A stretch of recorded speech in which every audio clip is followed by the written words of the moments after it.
थोड़ा प्रसंग पर ध्यान दीजिएगा, उससे हम जो सीखेंगे उस पर ध्यान दीजिएगा। एक बार महाराजा जनक एक स्वप्न देखे थे। स्वप्न यह देखे थे कि हम जो है कटोरा लेकर भीख मांग रहे हैं।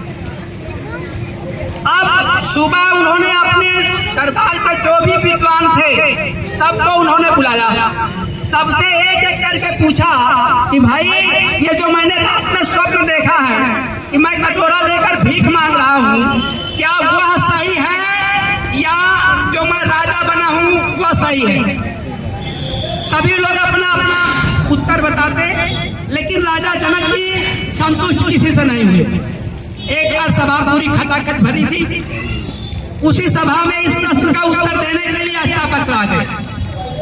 जब अष्टावक्र आए तो सारी सभा उनको देखकर हंसने लगी। जब सारी सभा हंसने लगी और हंस करके जब शांत हुई तो अष्टावक्र हंसने लगे। तो जब कोई आदमी हंसता है तो जब अपना हंसता है तो कोई दिक्कत नहीं होती, लेकिन जब दूसरा कोई हंसता है तो थोड़ी लगता है क्यों हंस रहे हैं। तो अष्टावक्र से सारी सभा पूछी कि भाई क्यों हंस रहे हैं आप?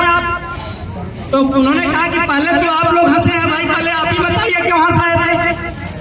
तो जब अष्टावक्र ने पूछा कि किस लिए हंस रहे थे तो सारी सभा ने कहा कि हम लोग कई दिन से राजा जी के प्रश्न का जवाब देने के लिए जवाब दे रहे हैं, लेकिन राजा जी संतुष्ट नहीं हो रहे और हम लोग सोच रहे थे कि हम लोग इतने विद्वान हैं और इस प्रश्न का जवाब नहीं दे पा रहे हैं, तो ये 8 अंग से टेढ़े आप क्यों हंसे थे?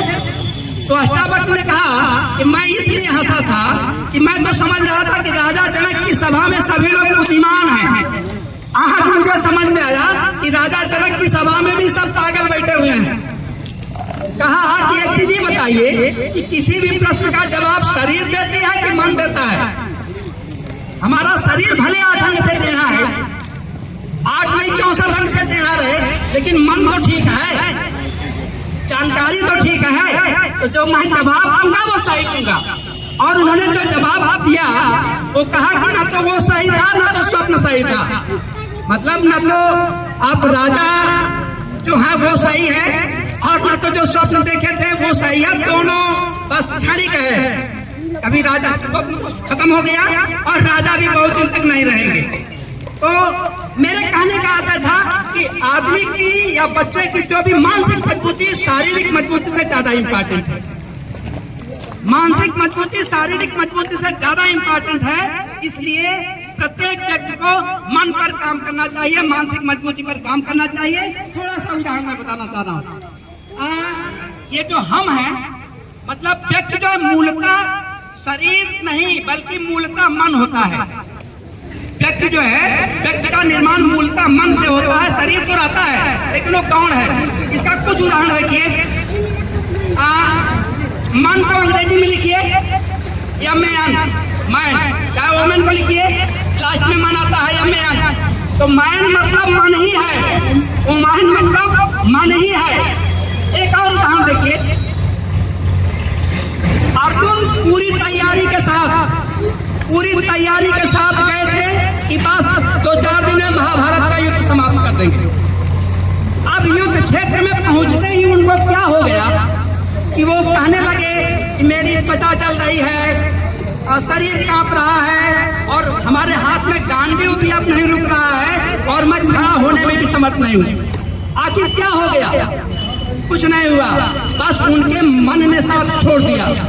तो सही कहा गया है, मन के हारे हार है, मन के जीते जीत।